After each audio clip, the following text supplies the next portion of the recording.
শ্রুতিগল্পের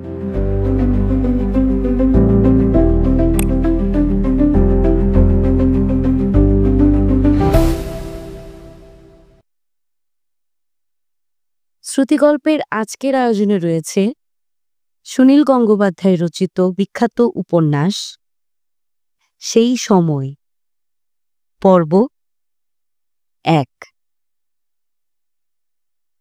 শিশুটির জন্ম মাত্র ৭ মাস ১০ দিন গর্ভবাসের পর। মাতৃজঠরেই তার চাঞ্চল্য প্রকাশ পেয়েছিল। সেই অন্ধকার জলধিতে সে বেশি দিন থাকতে চায়নি। বাবু রামকমল সিংহ তখন উড়িষ্যার মহাল পরিদর্শন করতে গিয়েছিলেন।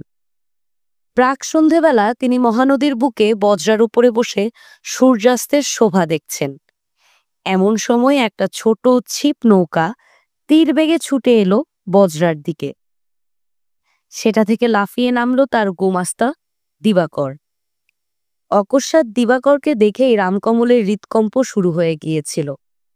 নদীবক্ষে পবিত্র নির্মল বাতাসের মধ্যে দিবাকর দুঃসংবাদের গন্ধ নিয়ে এসেছে। রামকমল ধরেই নিলেন বিম্ববতী আর নেই। দিবাকরেরও সেই রকম ধারণা। গৃহকর্ত্রীকে সে সংজ্ঞাহীন মুমূর্ষ দেখে এসেছে। প্রভুকে সে ঠিকমতো সান্ত্বনা দিতে পারল না। শুধু বলল, হুজুর, আজই ফেরার গতিক করতে হবে। উকিলবাবু আমাকে পাঠালেন। রামকমলের চক্ষু থেকে অবিরল অশ্রুবর্ষণ হতে লাগল। বিম্ববতী তার সংসারের সৌভাগ্য লক্ষ্মী। বজ্রার ছাদ থেকে নিচের প্রকোষ্ঠে নেমে এসে রামকমল কমলা সুন্দরীকে বললেন, আজ হতে আমি নিঃস্ব হলেম। পৃথিবীর কোনো দ্রব্যেই আর আমার সুখ হবে না। কমলা সুন্দরী রামকমলকে শয্যায় শুইয়ে দিয়ে মাথায় হাত বুলিয়ে দিতে লাগল। বিম্ববতীর স্মরণে সেও চোখের জল ফেলল কয়েক ফোঁটা। গঙ্গার ঘাটে দূর থেকে সে বিম্ববতীকে দেখেছে ২-১ বার। সাক্ষাৎ জগৎজননী দুর্গার মতো রূপ। কমলা সুন্দরী তার দাসী হবারও যোগ্য নয়। অমন রূপবতী স্ত্রী থাকতেও রামকমল কেন অপর নারীদের কাছে যান বা ২-৩ বছর অন্তর অন্তর রক্ষিতা বদল করেন, তা বোঝা ভার। কমলা সুন্দরীর গায়ের রং মসৃণ কোষ্টি পাথরের মতো।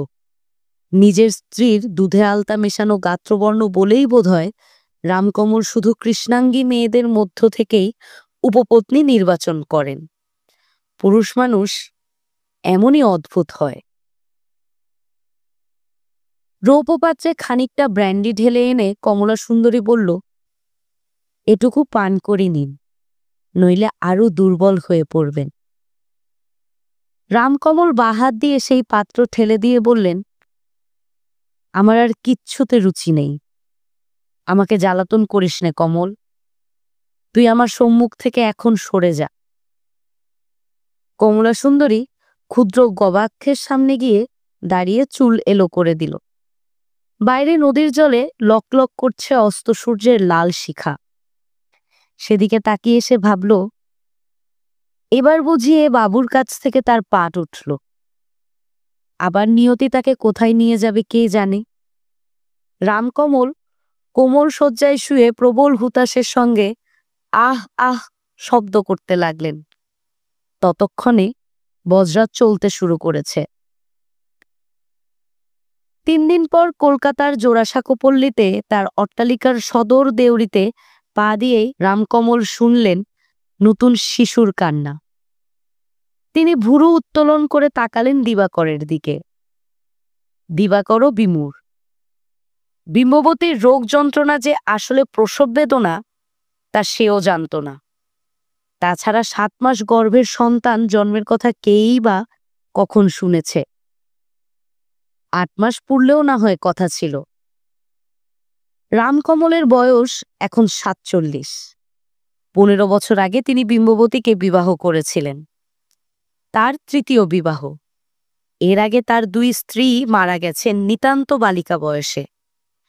প্রথমা স্ত্রী লক্ষ্মীমণিকে রামকমলের একটু একটু মনে আছে, কিন্তু দ্বিতীয়া স্ত্রী হেমবালার মুখখানিও তার মনে পড়ে না এখন। বিম্ববতী নতুন বধূ হয়ে এ বাড়িতে আসেন ৯ বছর বয়সে।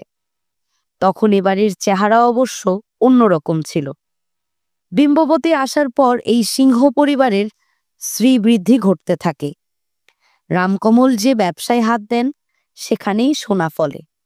বিম্ববতী এই সংসারে এত সমৃদ্ধি এনে দিল, একটি সন্তাপ সর্বক্ষণ ছিল তার মনে, তার স্বামী অপুত্র। কিন্তু বন্ধুবান্ধব, পরিজন, এমনকি বিম্ববতীর অশ্রুসজল স্বনিবন্ধ অনুরোধ সত্ত্বেও রামকমল আর দ্বার পরিগ্রহ করেননি। রামকমল লাফিয়ে উঠতে লাগলেন সিঁড়ি দিয়ে। দোতলায় সিঁড়ির মুখে তার বাল্যবন্ধু ও আজীবন সুহৃদ বিধুশেখর দাঁড়িয়ে। কার্য উপলক্ষে রামকমল প্রবাসে গেলে বিধুশেখরই এই গৃহের রক্ষণাবেক্ষণের ভার নেন। বিধুশেখর একজন দক্ষ আইনজীবী, অতি সূক্ষ্ম তার বুদ্ধি, হৃদয়খানি সমুদ্রের মতো বিশাল। এই বন্ধুর উপর দায়িত্ব ন্যস্ত করে রামকমল নিশ্চিন্ত থাকতে পারেন সব সময়। রামকমল জিজ্ঞেস করলেন, সব শেষ? বিধুশেখর বন্ধুকে আলিঙ্গন করে বললেন, তুই এসেছিস, আর কোনো চিন্তা নেই। আগে হাত মুখ ধো, পরে সব শুনবি। রামকমল ব্যগ্রভাবে বিধুশেখরের মুখের দিকে তাকিয়ে বললেন, আগে বল, বিম্ববতীকে আর দেখতে পাবো কিনা? প্রায় আলিঙ্গনাবদ্ধ অবস্থাতেই দুই বন্ধু এসে দাঁড়ালেন বিম্ববতীর শয়নকক্ষের দরজার কাছে। বিরাট পালঙ্কের উপর বিম্ববতী চোখ মুদে শুয়ে আছেন চিত হয়ে, করতল দুটি বুকের উপর প্রণামের ভঙ্গিতে যুক্ত, মুখখানি অস্বাভাবিক পাণ্ডু। তিনজন সাহেব ডাক্তার পালঙ্কের ডান পাশে মখমল মোড়া কোচের নিস্তব্ধ হয়ে বসে আছে। বাম পাশে বসে আছে বিখ্যাত কবিরাজ দীনদয়াল ভেষজ শাস্ত্রী। তার চোখ দুটি বন্ধ, চিবুক ঝুলে পড়েছে বুকের ওপর। তিনি ঘুমন্ত কিনা বোঝা যায় না, তবে এটাই তার সুপরিচিত ভঙ্গি। একজন দক্ষিণ দেশীয় আয়ার কোলে একটি কাঁথার পুটলি, সেই পুটলি থেকে শব্দ আসছে কান্নার, বেশ জোর আছে গলায়। জন্মের পর যে শিশু কাঁদে তার প্রাণশক্তি সম্পর্কে নিশ্চিত হওয়া যায়। বিধুশেখর ব্যবস্থার কোনো ত্রুটি রাখেননি, কিন্তু রামকমল পিতৃত্ব অর্জনের কোনো রকম সুখানুভূতি বোধ করলেন না। তার মন উদ্বেল হয়ে আছে বিম্ববতীর জন্য। বিম্ববতী তার হৃদয়মণি। রামকমল ধরা গলায় আবার জিজ্ঞেস করলেন, সব শেষ? বিধুশেখর বললেন, না, এখনো প্রাণ রয়েছে। সতীলক্ষ্মী তোর অপেক্ষাতেই আছে। তোকে শেষ দেখা না দেখে সে আমাদিগের ছেড়ে যাবে না। বিচলিত পায়ে রামকমল ছুটে আসতে যাচ্ছিলেন। সাহেব ডাক্তারদের মধ্যে একজন সার্জন উঠে এসে তার সম্মুখে দাঁড়ালেন। গভীর গলায় খানিকটা ধমকে সুরে তিনি বললেন, don't disturb her now please, there are enough chances that she will survive. Ramkamal উদ্ভ্রান্তের মতো বললেন, একবার শুধু পাশে গিয়ে বসি, একবার শুধু স্পর্শ করব, কথা কইব না। বিধুশেখর সাহেবকে অনুরোধ করলেন। সার্জেন্ট গর্ডন সরে দাঁড়িয়ে তার জেব থেকে সোনার ঘড়ি বার করে দৃষ্টি নিবন্ধ করলেন সেদিকে। রামকমল পা থেকে নাগরাজোড়া খুলে নিঃশব্দে গিয়ে দাঁড়ালেন স্ত্রীর পাশে। তার বুক কাঁপছে। ঘরের মধ্যে একটা অদ্ভুত গন্ধ পাচ্ছেন তিনি। এটাই মৃত্যুর গন্ধ কিনা তিনি ঠিক বুঝতে পারছেন না। বিম্ববতীর শয়নকক্ষে এরকম গন্ধ তিনি আগে পাননি। বিম্ববতীর ললাটে তিনি হাত রেখে আরো চমকে উঠলেন, কি ঠান্ডা! প্রতিশ্রুতি ভুলে গিয়ে তিনি ধরা গলায় বলতে লাগলেন, বিম্ব, বিম্ব, একবার চোখ খুলে চাও, দেখো আমি এসেছি। বিম্ববতীর কানে এসে ডাক পৌঁছালো না, শরীরে কোনো স্পন্দন দেখা দিল না। সার্জেন্ট গর্ডন প্লিজ প্লিজ করতে লাগলেন। কবিরাজ মশাই চোখ খুলে বললেন, সিংহী মশাই, ভগবানকে ডাকুন, বৌমাকে এখন ডাকবেন না। ভগবানের দয়া হলে সব ঠিক হয়ে যাবে। নিজেকে সামলে নিয়ে রামকমল বিম্ববতীর শয্যার পাশ থেকে সরে এলেন। এতগুলি বাঘা বাঘা ডাক্তার কবিরাজ রয়েছেন, এখানে তার শিশুপনা দেখানোর শোভা পায় না। তিনি ঘর থেকে বেরিয়ে আসছিলেন। এ সময় বিধুশেখর বললেন, পুত্রমুখ দেখলি না? দক্ষিণ দেশিয়া আয়াটির দিকে তাকিয়ে তিনি ইঙ্গিত করলেন। সে রামকমলের কাছে এসে কল কল করে কত কি যেন বলল, তার একটি অক্ষরও বোঝা যায় না। কাঁথার পুটলির মধ্যে ছোট্ট একটা বাচ্চা, সে এত ছোট যে মানুষের ছানা বলে বোঝাই যায় না। মনে হয় যেন চোখ নেই, নাক নেই, শুধু মাংসের পুতুল, কিন্তু জীবন্ত যে তাতে কোনো সন্দেহ নেই। তার স্বরে কেঁদে যাচ্ছে আর খুদে খুদে দুটি হাত নাড়ছে। রামকমল দীর্ঘ নিঃশ্বাস ফেললেন। এই শিশু তার জননীকে খেতে এসেছে, কোনো প্রয়োজন ছিল না এর আসার। রামকমল তার পুত্রের অভাব বোধ করেননি কখনো। বিম্ববতীর জীবনের বিনিময়ে তিনি কিছুই চান না। আয়াটের হাতে দুটি মুদ্রা গুজে দিয়ে তিনি দ্রুত ঘর থেকে বেরিয়ে এলেন। 7 দিন জমে মানুষের লড়াই চলল। এরপর বিম্ববতী চোখ মেললেন। প্রথমেই তিনি বললেন, আমি কোথায়? তখন মধ্যাহ্ন। রামকমল সবেমাত্র আহারে বসেছিলেন। খবর পেয়ে তিনি পাত্র ত্যাগ করে উঠে এলেন। বিম্ববতী বারবার একই প্রশ্ন করছেন শুনে রামকমল বললেন, এ তো তোমার ঘর, এ তোমার শয্যা, এই দেখো আমি রয়েছি। তুমি জানো তোমার একটি পুত্র সন্তান হয়েছে? বিম্ববতীর চক্ষে ঘোর। তিনি আবার বললেন, হ্যাঁ গো, আমি কি মরে গিয়েছিলুম? রামকমল বললেন, বালাই 60, তুমি মরবে কেন?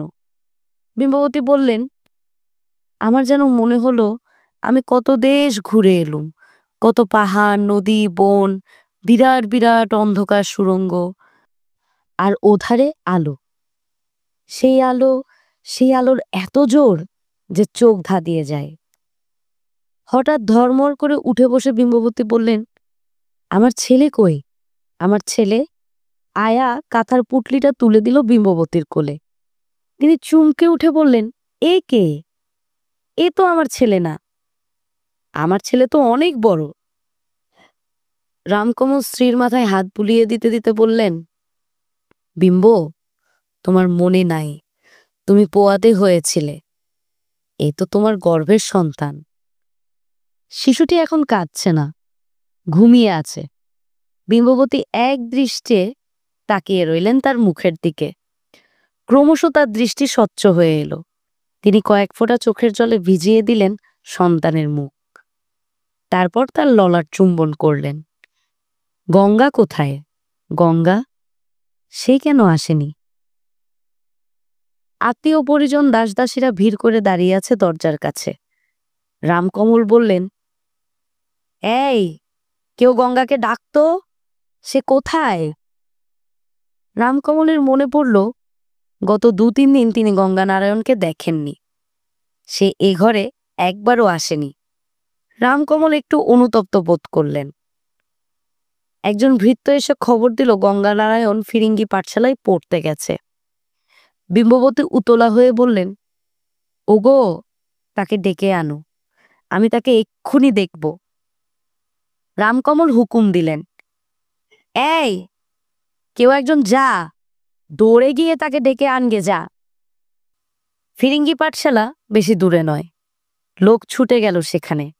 রামকমল স্ত্রীকে বললেন, তুমি শোও, সে আসছে, এক্ষুনি আসছে। বিম্ববতী বললেন, তোমরা বুঝি ভেবেছিলে আমি মরে গেছি? আমার কি এক মহানিদ্রা পেয়েছিল, তার মধ্যে আমি কত দেশ ঘুরে এলুম। বিম্ববতীর বিধবা বড়জা হেমাঙ্গী এগিয়ে এসে বললেন, তোর কি খিদে পেয়েছে? কিছু খাবি? এ কটা দিন তো ওষুধ ছাড়া কিছু পেটে যায়নি। যেন তার কোলের সন্তানকে কেউ কেড়ে নেবে। এইভাবে পুটলিটাকে আঁকড়ে ধরে বিম্ববতী বললেন, আমার খিদে নেই গো, আমি যেন অমৃত খেয়েছি, আমার শরীর মন একেবারে ভরে আছে। অল্পক্ষণের মধ্যেই গঙ্গানারায়ণকে নিয়ে আসা হলো ঘরের মধ্যে। 14 বছরের একটি সুদর্শন কিশোর, তার মুখখানি লাজুক ধরনের। সে বিম্ববতীর পালঙ্কের পাশে গিয়ে দাঁড়ালো। বিম্ববতী তাকে আরো কাছে ডাকলেন। তার মাথায় মুখে আদর করে হাত বুলিয়ে দিতে দিতে বললেন, আমার কাছে বসে থাক। তুইও কি ভেবেছিলি তোর মা মরে গেছে? গঙ্গানারায়ণ মুখ নিচু করে নিঃশব্দ হয়ে রইল। হেমাঙ্গিনী বললেন, ওলো, এখন বেশি কথা কোসনি, একটু বিশ্রাম নে। চোখ মুখ যা টেনে গেছে, আবার ভিমরি খেয়ে পড়বি। রামকমলও ভয় পেলেন। প্রদীপের সলতে নিভার আগে একবার দপ করে জ্বলে ওঠে। পটপট শব্দ হয়। বিম্ববতীরও সেই অবস্থা নয় তো? তিনি বললেন, বিম্ব, তুমি এখন শো। কুবেরের মশাইকে খবর দিয়েছি, উনি এসে একবার দেখুন। বিম্ববতী বললেন, আর কোনো ভয় নেই গো। কতদিন তোমাদের দেখিনি, কতদিন গঙ্গাকে দেখিনি। আহা, গঙ্গার মুখ শুকিয়ে গেছে। তুই আজ খেয়েছিস তো? কেউ তোকে খাবার দিয়েছিল? গঙ্গানারায়ণ ঘাড় নেড়ে সম্মতি জানালো। আমাকে একবার মা বলে ডাকতো। কতদিন তোর মা ডাক শুনিনি। গঙ্গানারায়ণ কাপা কাপা গলায় বলল, মা, আয়, খাটের উপর উঠে বস। বাবা গঙ্গা, তোর একটি ছোট ভাই হয়েছে, তুই তাকে ভালোবাসবি তো? গঙ্গানারায়ণের ক্ষুদ্র জীবনের কাহিনীটি এই প্রকার। রামকমল সিংহের পৈতৃক ভিটে হুগলি জেলার বাক্সা গ্রামে। রামকমলের পিতামহ সেই গ্রাম ছেড়ে ভাগ্য অন্বেষণে এসেছিলেন কলকাতায়। কালক্রমে নুনের দেওয়ানি লাভ করে এখনকার অভিজাত সমাজে স্থান করে নেন। পিতামহের অপর দুই ভাই থেকে যান সেই গ্রামেই। এই বংশের কলকাতা শাখাটির যতই উন্নতি হতে থাকে, গ্রামের শাখাটি ততই জীর্ণ হয়ে যায়। রামকমল ওই গ্রামের সঙ্গে কোনো রকম কোনো সম্পর্কই রাখেননি। একদিন রামকমল হঠাৎ লোকমুখে খবর পান যে বাক্সা গ্রামে শ্রী শ্রী রঘুনাথ জিউর যে সর্ববৃহৎ নবরত্নের মন্দির আছে, সেই মন্দিরের চত্বরে এক রমণী তার 1 বছরের শিশুপুত্রকে রাত্রিবেলা ফেলে পালিয়ে যাবার চেষ্টা করছিল। কিন্তু পুরোহিতদের নজরে পড়ে যায়। ধরা পড়ার পর রমণীটি স্বীকার করে ক্ষুধার জ্বালাতেই সে উদ্যত হয়েছিল এমন নৃশংস কাজে। পুত্রকে আহার জোগাতে পারে না বলে সে শ্রী শ্রী রঘুনাথজির চরণে পুত্রকে সমর্পণ করে নিজে আত্মহত্যা করা মনস্থ করেছিল। এই কাহিনী মুদ্রিতও হয়েছিল ইংরেজি সংবাদপত্রে। রমণীটি বিধবা। রামকমল জানতে পারেন যে সেই রমণীটি তার এক সম্পর্কিত ভাইয়ের স্ত্রী। লোকপ্রবাদের ভয়ে পুত্র সমেত সেই রমণীটিকে আনিয়ে রামকমল ঠাঁই দিলেন তার কলকাতার বাড়িতে। সব বড় মানুষের বাড়িতেই এরকম কিছু দুস্থ আত্মীয় স্বজন আশ্রয় নেই। জোড়াসাঁকোর সেই সিংহবাড়িতে প্রত্যেক বেলা অন্তত 50টি পাত পড়ে। গৃহকর্তা অনেকেরই নাম জানেন না। তার জননী অতি দানশীলা। কেউ এসে আশ্রয় চাইলে তিনি ফেরান না। জননীর অনুমতি নিয়েই রামকমল বাক্সা গ্রামে সেই রমণীকে সন্তান সমেত এনেছিলেন এই বাড়িতে। অনেকদিন এ বাড়িতে কোনো শিশু ছিল না, তাই সকলেই সেই শিশুটিকে কাড়াকাড়ি করে আদর করত। তার মা কিন্তু এ বাড়িতে এসেও খুব স্বচ্ছন্দে মনের সুখে থাকতে পারেনি। অন্যান্য আশ্রিতরা থাকে একতলায়, তাকে স্থান দেওয়া হয়েছিল ওপরে। বিম্ববতী দেখেছেন প্রায়ই সে বিরলে বসে কাঁদে। তার মনমরা রোগ হয়েছিল, বিশেষ কথা বলতো না, আর বোধহয় সেই রোগের জন্যেই সে বেশি দিন বাঁচল না। মাত্র 6 মাস পরেই সে চলে গেল পৃথিবী ছেড়ে। যাবার আগে সে তার ছেলেকে দিয়ে গেল বিম্ববতীর কোলে। সজল চোখে বলে গিয়েছিল, দিদি, তুমি ওকে দেখো। সেই শিশুই গঙ্গানারায়ণ। বিম্ববতীর একেই দয়ার শরীর, তার উপর হৃদয় ছিল সন্তান তৃষিত। তিনি ছেলেটিকে আপন করে নিলেন। ছেলেটির দেহে তাদের পরিবারের রক্ত আছে। এই কথা নিশ্চিতভাবে জানার পর রামকমল ওই ছেলেটিকে দত্তক নেবার প্রস্তাব দিলেন বিম্ববতীর কাছে। ততদিনে ধরেই নেওয়া হয়েছিল বিম্ববতীর সন্তান হবে না। বিম্ববতী তৎক্ষণাৎ রাজি হলেন। আনুষ্ঠানিকভাবে গঙ্গানারায়ণকে দত্তক পুত্র হিসেবে গ্রহণ করলেন রামকমল। সে প্রায় 5 বছর আগের কথা। বিস্ময়ের কথা এই যে বয়োবৃদ্ধির সঙ্গে সঙ্গে গঙ্গানারায়ণের মুখের গড়নে আশ্চর্য সাদৃশ্য দেখা যেতে লাগলো রামকমলের সঙ্গে। যেন সে রামকমলেরই ওরসজাত সন্তান। যে দেখে সেই ওই কথা বলে। লোকে এমন কথাও বলে যে ওই দত্তক নেবার ব্যাপারটা নিছকই ভরং। রামকমলের নারী লোলুপতার কথা সর্বজন বিদিত।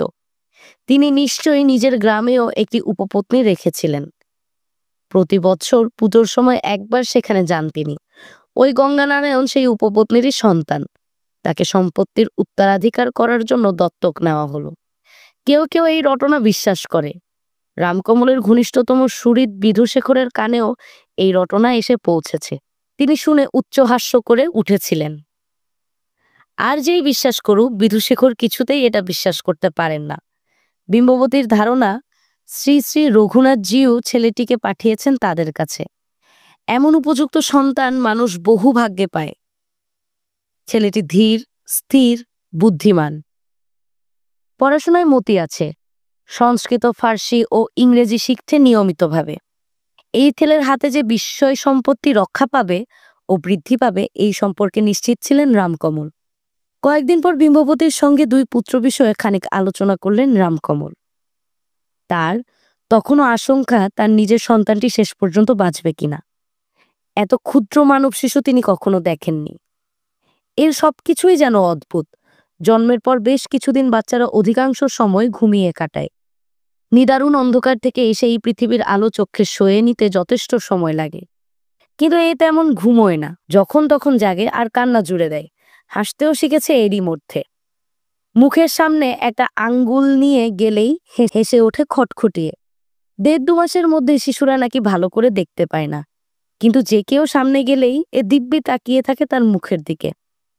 নিজের সন্তান সম্পর্কে রামকমলের মনোভাব প্রতিদিন বদলে যাচ্ছে। এখন দিনের মধ্যে বহুবার তিনি ছেলের মুখ দেখতে আসেন। প্রথম ২-১ দিন তিনি শিশুটিকে বেশি মনে স্থান দেননি। বিম্ববতীর সঙ্গে দেখা করতে এসেও ছেলের দিকে তাকাতেন না, যেন বেশি মায়ায় বাধা পড়তে চান না। ও যদি চলে যায় তাহলে যেন বিস্মৃতি আসে খুব দ্রুত। গঙ্গানারায়ণ তার বংশধর, তাকে নিয়েই তিনি তৃপ্ত থাকবেন। তারপর একটা একটা দিন যেতে লাগলো, আর তার নিজের সন্তান যেন তাকে টানতে লাগলো চুম্বকের মতন। মাত্র ৭ মাস ১০ দিন গর্ভবাসের পর জন্মেছে যে বাচ্চা, এতখানি জীবনী শক্তি দেখলে, বিশেষত তার খটখটে হাসি শুনলে যেন খানিকটা গা ছমছম করে। আর একটা বিস্ময়বোধ যেন আচ্ছন্ন করে ফেলেছে রামকমলকে। এতদিনে তার এই ধারণা বদ্ধমূল হয়ে গিয়েছিল যে তার সন্তান উৎপাদন ক্ষমতা নেই। বিম্ববতী অবশ্য নিজেকে বাজা ভাবতেন এতদিন, কিন্তু রামকমল আরো অনেক রমণীর গর্ভে বীর্য নিষেক করেছেন। তারা কেউই তাকে একটিও সন্তান উপহার দিতে পারেননি। যদি কেউ দিত, তাহলে সেই সন্তানকে তিনি নিজের বংশধর হিসেবে স্বীকৃতি না দিলেও তার ভরণ পোষণের জন্য পর্যাপ্ত ব্যবস্থা করে দিতেন নিশ্চিত। শেষ পর্যন্ত বিম্ববতীর কাছেই সার্থক হলো তার পৌরষ। এই কথা চিন্তা করলেই রামকমলের সারা শরীরে গুপ্ত খুশির জোয়ার এসে যায়। বিম্ববতীর শরীর এখনো দুর্বল, তবু তিনি পুত্র কোলে নিয়ে অনেক রাত পর্যন্ত জেগে বসে থাকেন। রাস্তার দিকে সবকটি জানলা বন্ধ। কাছেই এক জায়গায় চড়কের মেলা বসেছে। অনেক রাত পর্যন্ত পথ দিয়ে মানুষজন হল্লা করতে করতে যায়। গতকাল রাত্রিরেই একদল মাতাল এমন গান জুড়েছিল যে আরেকটু হলেই ধোপারা ছুটে আসতো দড়িদড়া নিয়ে। একজন পাহারাওয়ালা মজা দেখছিল সামনে দাঁড়িয়ে দাঁড়িয়ে। শেষ পর্যন্ত রামকমলই তার পাইকদের পাঠিয়ে মাতালগুলোকে গলা ধাক্কা দিয়ে বিদায় করে দেন। রামকমল শুতে যাবার আগে এসে দাঁড়ালেন পত্নীর পাশে। তার চক্ষু দৃষ্টি একসঙ্গে নিবদ্ধ হলো ঘুমন্ত শিশুটির ওপর। বিম্ববতী বললেন, চোখ দুটো দেখেছ? ঠিক তোমারই মতো হবে।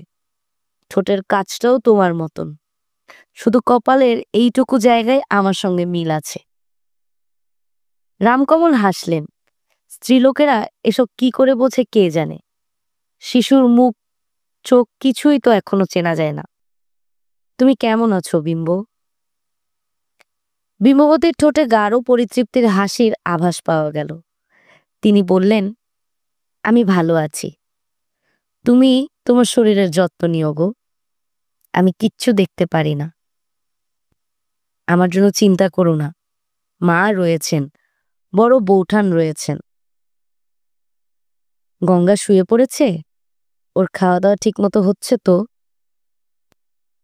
দেখলুম তো শুয়ে আছে। তোমার কাছে আসেনি? এই বেলা আসেনি কো। একবার খবর নিয়ে শুনলুম পড়াশোনা করছে। ও কি তোমার ঘরে বেশি আসে না? লজ্জা পাই বোধহয়। আমাকে এমনভাবে শুয়ে থাকতে তো কখনো দেখেনি। বহু বছরের মধ্যে আমার কোনো রোগ ভোগ হয়নি। নতুন ভাই বোন জন্মালে ছেলে মেয়েদের এরকম একটু অভিমান হয়। কুসুম কুমারী যেবারে জন্মালো, আমার তখন 9 বছর বয়স। আমি ভাবতুম মা বুঝি আমা অপেক্ষা কুসুম কুমারীকেই বেশি ভালোবাসেন। কুসুমের তখন কত আদর। গঙ্গার তো আর 9 বছর বয়স নয়। সে বড় হয়েছে, সে বুঝবে। কিন্তু বিম্ব, তুমি কি দুজনকে সমান ভালোবাসতে পারবে? কেন পারবো না? গঙ্গাকে পেটে ধরিনি বটে, কিন্তু সে কি কিছু কম? বিধু আমার মনের মধ্যে একটা কথা ঢুকে দিয়েছে। দত্তক নেবার পর নিজের সন্তান জন্মালে সে বংশে নাকি একটা বড় রকম বিরোধ বাধে। আদালতে সে এমন অনেক দেখেছে। গঙ্গা অতি ভালো ছেলে, সে কখনো তার ছোট ভাইয়ের সঙ্গে বিবাদ করবে না। গঙ্গা না হয় নাই করল, কিন্তু তোমার এ ছেলে যদি বড় হয়ে গঙ্গাকে সহ্য করতে না পারে? বিভবতী আহত হয়ে বললেন, তুমি আগে থেকেই এরকম গাইছো কেন? ওসব কিচ্ছু হবে না। আমি বলছি, দেখো, ওদের দু ভাইয়ের মধ্যে কখনো অশৈরণ হবে না। রামকমল বললেন, না হয় তো মঙ্গল। আমার বিষয় সম্পত্তি যথেষ্ট আছে, আমি ওদের মধ্যে সমান ভাগ করে দিয়ে যাব, লিখিত পরিতভাবে, আগে থেকেই। তাতেও ওরা যা পাবে। কথাটা বলতে বলতেই রামকমলের মনের মধ্যে একটা খটকা লাগলো। সমান? তার নিজের রক্ত বইছে এই ছেলের শরীরে, সে গঙ্গানারায়ণের সমান পাবে? বড় হয়ে যখন সে সব জানবে, তখন বাপ মায়ের ওপর তার অভিমান জন্মাবে না? রামকমল শব্দ করে হাসলেন। কি হলো? আমি নিজেই এর মধ্যে ভাবতে শুরু করেছি ওদের সমান সমান সম্পত্তি দেওয়া হবে কিনা। আমার রক্ত বইছে এই শরীরে, রক্তে এত টান যে আমিও দুর্বল হয়ে পড়ছি। আমি যতদিন বেঁচে থাকব, আমি দুজনকেই সমান করে দেখব। ভালো, তুমি মা হয়ে যদি তা পারো, আমিই বা তাহলে পারবো না কেন? আরো কয়েকদিন পর সম্পূর্ণ সুস্থ হয়ে উঠলেন বিম্ববতী। বাড়িতে এতদিন ডাক্তার কবিরাজের আনাগোনা লেগেই ছিল। তারা কেউই বিশ্বাস করতে পারেননি যে শেষ পর্যন্ত জননী ও সন্তান দুজনেই বেঁচে থাকবে। এটা রীতিমতো একটা বিস্ময়ের ব্যাপারই বটে। রামকমলের মা সৌদামিনী ইতিমধ্যে বহু পূজার্চা, ব্রাহ্মণ বিদায় ও কাঙালি ভোজন করিয়েছেন এই শিশুর মঙ্গল কামনায়। কুলপুরোহিত এসে জাতকের জন্মলগ্নের রাশি নক্ষত্র বিচার করে কোষ্ঠী রচনা করে দিলেন। তিনি ঘোষণা করলেন, এ শিশু যশোভাগ্য সাংঘাতিক। একদিন সারা দেশ এর জন্যই এই বংশের সুনাম গাইবে। বিম্ববতী রত্নপ্রসবিনী। শিশুর নাম রাখা হলো নবীন কুমার। 21 দিনের দিন বিম্ববতী নবীন কুমারকে কোলে নিয়ে সারা বাড়ি ঘুরে এলেন। তারপর শিশু ঘুরতে লাগলো এ কোল থেকে ও কোলে। সন্ধ্যাবেলা বৈঠকখানা ঘর থেকে উপরে এসে রামকমল দেখলেন বারান্দায় বিম্ববতী আসনপিড়ি হয়ে বসে স্তনপান করাচ্ছেন নবীন কুমারকে, আর গঙ্গানারায়ণ বসে আছে মায়ের পিঠে গাল ঠেকিয়ে। রামকমল মুগ্ধ হয়ে গিয়ে ভাবলেন, ওহো, কি সুন্দর দৃশ্য। তিনি তখনই আবার নিচে নেমে এসে দিবাকরকে নির্দেশ দিলেন জুড়ি গাড়ি বার করার জন্য। আজ তার মনে খুব আনন্দ। অনেকদিন পর আজ তিনি যানবাজারে কমলা সুন্দরীর বাড়িতে যাবেন। দোকান বন্ধ হয়ে গেছে, তবু ভেতরে বসে গুপি শেখরা দুর্গা প্রদীপ জেলে রাংঝালের কাজে মগ্ন। সেই সময় ঝাঁপ ঠেলে ঢুকলো রায়মোহন। সে এতই লম্বা যে ছোট দোকান ঘরটিতে সোজা হয়ে দাঁড়াতে পারে না, মাথা ঝুঁকিয়ে রইল। তার পরনে শিমলের ফিনফিনে ধুতি, হলুদ রঙের বেনিয়ান, গলায় শান্তিপুরের ডুরে উড়নি আর পায়ে ইংলিশ জুতো। বাঁ হাতের মণিবন্ধনে একজোড়া গোড়ের মালা জড়ানো। সে মাঝে মাঝে এইরকম সময়েই দোকানে আসে। এই গুপি শেখরা অবাক হলো না। একটা ছোট কাঠের টুলে গিয়ে দিয়ে বলল, বসুন ঘোষাল মশাই। রায়মোহন বসল, হাঁটু দুটো উঁচু হয়ে রইল। জেব থেকে পিতলের পানের কোটও বার করে তার থেকে একটা পান মুখে পুরল। একটা গুপির দিকে এগিয়ে দিয়ে বলল, নিবি নাকি? বহুক্ষণ আগুনের শিখার সামনে বসে থাকার জন্য গুপির কপাল থেকে টপ টপ করে ঘাম ঝরছে। বাঁ হাত দিয়ে ঘাম মুছে ডান হাত বাড়িয়ে বলল, দেন একটা। আর কি সংবাদ বলেন?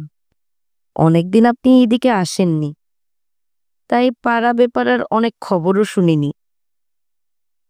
রায়মোহন বলল, সবচেয়ে জবর খবর হলো গে চুরু দত্তর রাংকে কাল কে যেন ছুরি মেরে পালিয়েছে। আজ সকালে দেখা গেল সে মুখ ভেটকে পড়ে আছে। গুপি বলল, চুরুবাবুর কোন রার? তেনার তো একটি নয়, গন্ডাখানে। ইটি হলো গে বউবাজারে, আমার হিরেমনির পাশের কোঠায় থাকতো। আহা, সে তো শুনেছি অপরূপ সুন্দরী ছেল।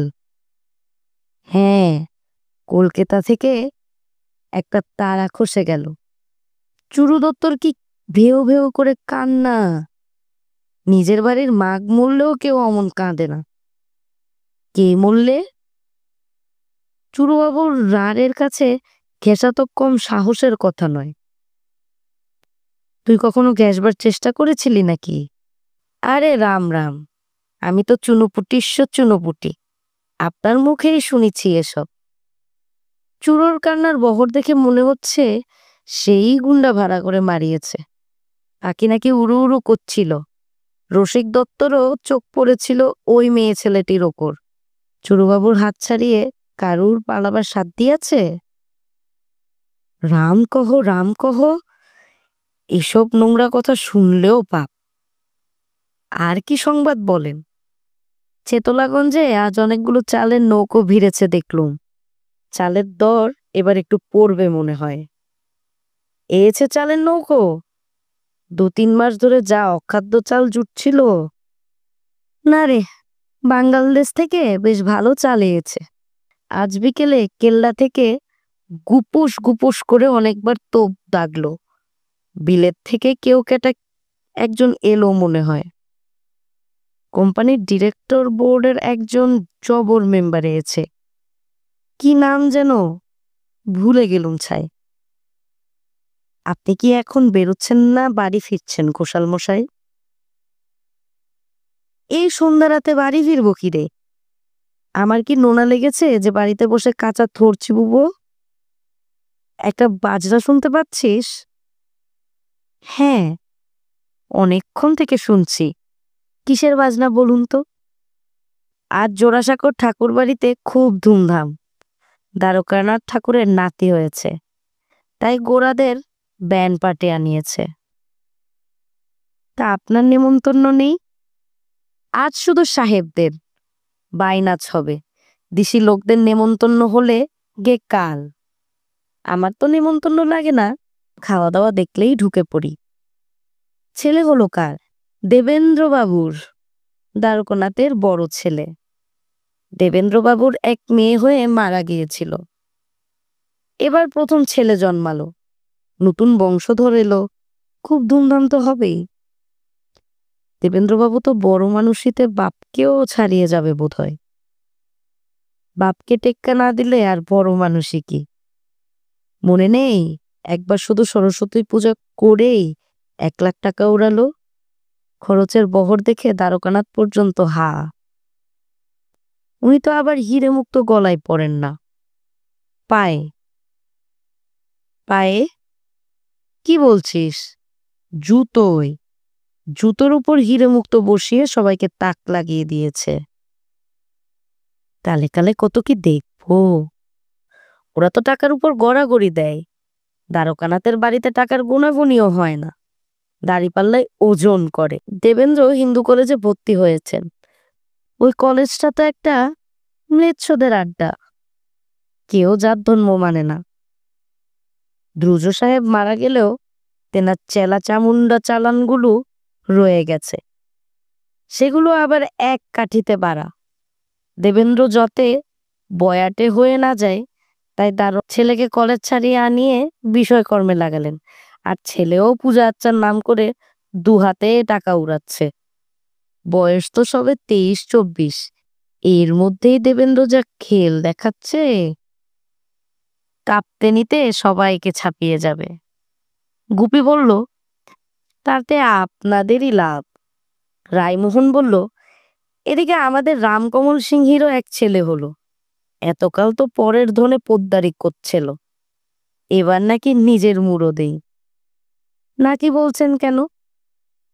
যা শুনবো তাই বিশ্বাস করব এমন বান্দা আমি নই। রামকমল সিংহের বউয়ের ছেলে হয়েছে, কিন্তু সে ছেলে রামকমল সিংহীর না কার তা কে জানে। আরে ছি ছি ছি ছি ছি ছি, রাম কাহো, ও কথা বলবেন না। পাড়া শুদ্ধ সকলে জানে, আর যেখানে যায় গন্ডগোল থাক। রামকমল সিংহী মশাইয়ের পরিবার অতি সতী সাধ্বী মেয়ে ছেলে।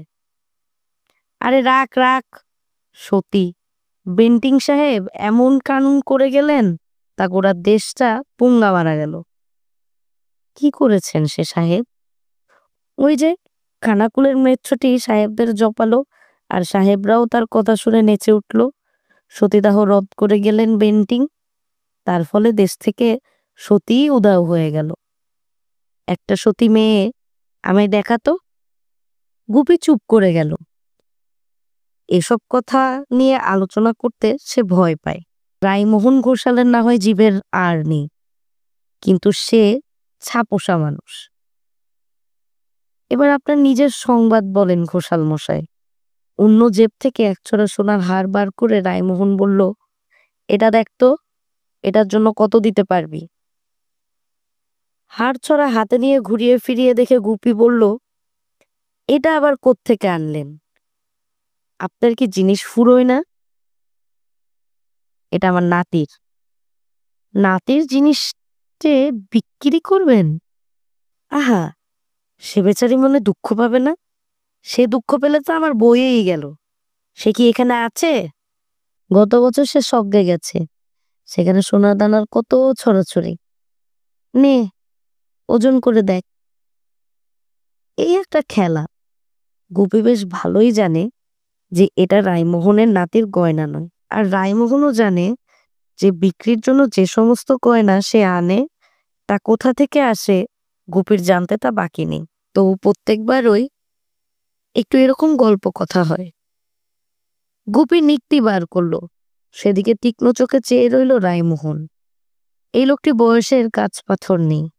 কেউ বয়স জিজ্ঞেস করলে রায়মোহন হাসে, কিংবা রসিকতা করে বলে, এই ধরো না কেন 12 কি 13, দেখছো না বগলে চুল গজায়নি এখনো।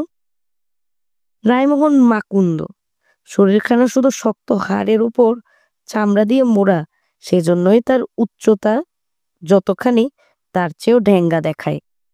খড়গরাসা অতিশয় ধূর্তের মতো চোখ, কথাবার্তায় দারুপ তুখর। রায়মোহন এই শহরে যজ্ঞের বিড়াল। আপনার শোনা আছে 1.5 ভরি টাক। রায়মোহন অমনি ধমক দিয়ে উঠে বলল, অতটা হাত ঝোলালি? হ্যাঁ, কুপি বলল, হাত ঝুলিয়েছি, এই দেখুন না। আরে রাখ রাখ, কথায় আছে শেকড়ার ওজন আর মামুদপুরের গাজন, মারামারি কাটাকাটি হবেই। ভালো করে দেখ। পুরো 1.5 ভরি। তা আপনার 19 টাকা দর ধরলে? 19 টাকা কি রে বেটা? 20 টাকা দর উঠেছে। সে হলো পাকা সোনার দর। আমি কি তোর কাছে কাঁচা সোনা এনেছি? অনেকক্ষণ দরাদরি হলো। গুপি কিছুতেই 28.5 টাকার বেশি দেবে না। রায়মোহনও 30 টাকা না নিয়ে ছাড়বে না। শেষ পর্যন্ত 29-এ রফা হলো। টাকাগুলো গুনে নিয়ে উঠে দাঁড়াতে গিয়েই রায়মোহন গুঁতো খেলো ঘরের চালে। মাথায় হাত বুলোতে বুলোতে বেরিয়ে পড়ল। শনিবারের রাত, রাস্তায় বেশ ভিড়। জ্যোৎস্না রাত বলে অন্ধকার তেমন মিশমিশে নয়। কাছাকাছি বাড়িগুলো থেকেও আলোর রেশ এসে পড়েছে। অনেক পথচারীর হাতে লণ্ঠন। দুই গরুর গাড়ির মাঝখানে আটকা পড়েছে একটা ফিটেন গাড়ি। তার উপরে থেকে চেঁচাচ্ছে সহিস, আর ভেতরে বসে এক শৌখিনবাবু বলছেন, আহ, সর না, কি আপদ। গরু এমন লেজের ঝাপটা মারছে তা প্রায় বাবুর মুখে এসে লাগে। গাড়োয়ানের জোর চপটি খেয়ে হঠাৎ একটা বলদ এত জোরে ছুটল, লোকেরা আরে মোলো মোলো, গেল গেল, ধর ধর বলে চেঁচিয়ে উঠল। সেই সুযোগে ফিটন গাড়ি বেরিয়ে গেল খপখপিয়ে। চিতপুরের রাস্তার দুপাশে বিরাট বিরাট নর্দমা। গাড়ি ঘোড়ার আওয়াজ ছাপিয়েও শোনা যায় মানুষের গলা। এরই মধ্যে চলছে একটা ছোট্ট মিছিল। তাতে দুজন ঢোল বাজাচ্ছে। একজনের হাতে একটা দাউ দাউ করা মশাল, আর বাকি লোকেরা গান জুড়েছে, ভোলা ভোম, ভোলা বড় রঙ্গিলা। ল্যাংটা ত্রিপুরীর শিরে জটাধারী ভোলার গলে দোলে হারের মালা। রায়মোহনের ঠোঁটে সবসময় একটা বাঁকা হাসি থাকে। সে ভিড়ের মধ্যে দিয়ে চলছে পাশ কাটিয়ে পাশ কাটিয়ে। হঠাৎ একজন লোকের সঙ্গে তার ধাক্কা লেগে গেল। সে রায়মোহনের আপাদমস্তক দেখে নিয়ে স্থলিত গলায় বলল, আপনি চিকেস্ট বাগানের পেয়ারা? না না, ভুল বললুম গো, আপনি পেয়ারা বাগানের চিকেস্ট? তুমি কে বাবা? তাল গাছ? লোকটির বুক দিয়ে ভুর ভুরিয়ে বেরোচ্ছে শরাবের গন্ধ। তার কথা শুনে খিলখিল করে হেসে উঠল অদূরে দাঁড়ানো তিনটি মেয়ে। তাদের তিনজনেরই হাতে লাল রঙের রুমাল। রায়মোহন জিজ্ঞেস করল, মশায় লেগেছে? লোকটি বলল, না না, লাগবে কেন, যেন গাদা বোর্ডের গায়ে রোদির ঢেউ, একটু দুলে উঠেছি শুধু। রায়মোহন ডিবেটা বার করে বলল, নিন, একটা পান আজ্ঞা করুন। অমনি মেয়ে তিনটি আমায় দাও বলে এগিয়ে এলো। খালি হয়ে গেল রায়মোহনের ডিবে। সে এক হাতে চেপে জেব সামলে রইল, যাতে টাকাগুলো না এই তালেগুলো অদৃশ্য হয়ে যায়। একটি মেয়ে বলল, হাতে গোড়ের মালা, কার গড়ায় পরাবে গো?